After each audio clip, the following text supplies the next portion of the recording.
de formation, je suis pharmacien et je suis passé un petit peu par les différentes voies qui peuvent être ouvertes quand tu es pharmacien.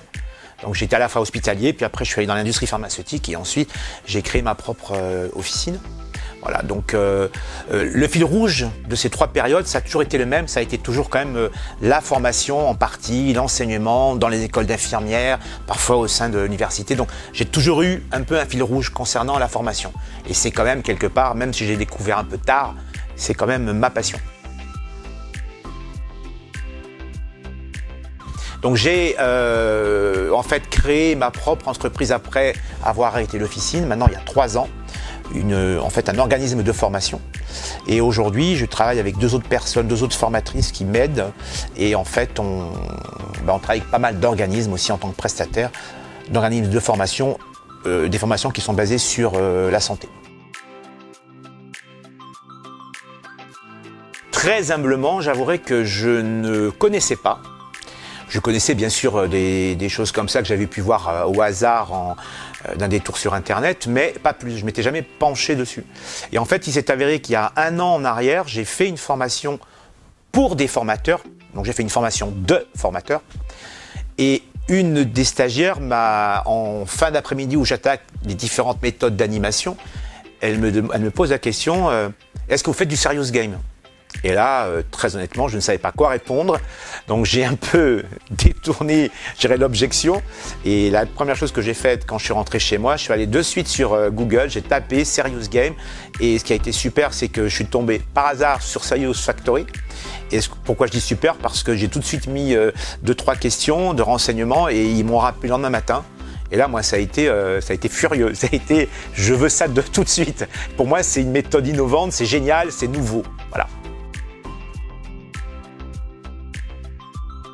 Alors déjà, une nouveauté pour moi, c'est le fait d'utiliser du serious game, en sachant que j'ai quand même, je dois le dire, je ne vais pas faire de la publicité, mais j'ai quand même été énormément soutenu par la société en question, qui m'a beaucoup aidé au départ à me développer. Et à mon grand étonnement, je suis allé assez rapidement, et tant mieux.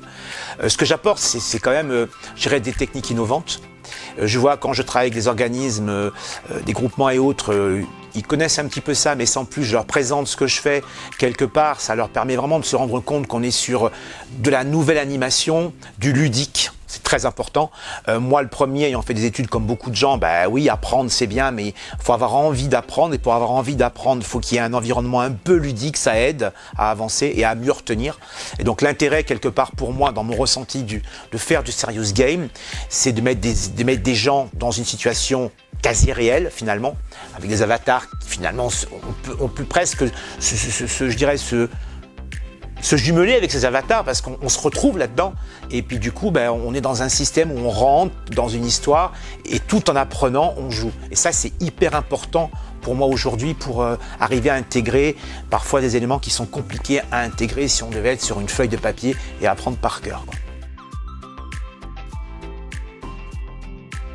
Pour moi, il y a eu 3 étapes. Il y a eu la formation purement avec un cours magistral dans une salle. On forme les gens. On part du principe qu'au départ, ils savent ou ils ne savent pas, mais on les forme, basta. Questionnaire du matin, questionnaire du soir, et voilà. Après, il y a eu la période quand j'ai vraiment été à fond dans la formation, il y a quelques années déjà en arrière, c'était le e-learning. C'était tout nouveau. C'était sympa, c'était original, c'était nouveau. Apprendre autrement par le système informatique, on passait par l'informatique, c'était drôlement bien. Puis maintenant, j'ai l'impression, en ce qui me concerne en tout cas, qu'on est arrivé un peu à bout de souffle sur ce système-là. Puis on reste un petit peu dans un principe qui est toujours un peu identique finalement. L'intérêt du serious game, pour moi, c'est ce que ça m'a facilité d'ailleurs, c'est de pouvoir faire comme du e-learning, mais dans une démarche beaucoup plus innovante. C'est un peu ça. Et ça, j'adore. Voilà. Pour moi, le petit mot pour la fin, c'est quand on est formateur et qu'on aime ça, parce que pour moi, c'est une passion. Il faut aller de l'avant tout le temps. Il faut chercher de nouvelles techniques parce que c'est passionnant d'apprendre. Puis on apprend tout le temps encore. Donc ça, moi, c'est génial. Et puis aussi, en même temps, c'est se servir justement de certaines entreprises comme celle-ci ici, et qui nous aide, qui nous suit, il faut trouver les bonnes entreprises pour ça. Donc encore une fois, je ne vais pas forcément faire de la publicité pour Serious Factory, mais en tout cas, moi, je suis ravi, je suis satisfait du suivi. Il nous épaule quand on a besoin, et ça m'a permis moi de progresser énormément. étant passionné, j'ai été très très vite. Donc c'est à la portée de tout le monde et surtout il faut être dans l'innovation. Voilà.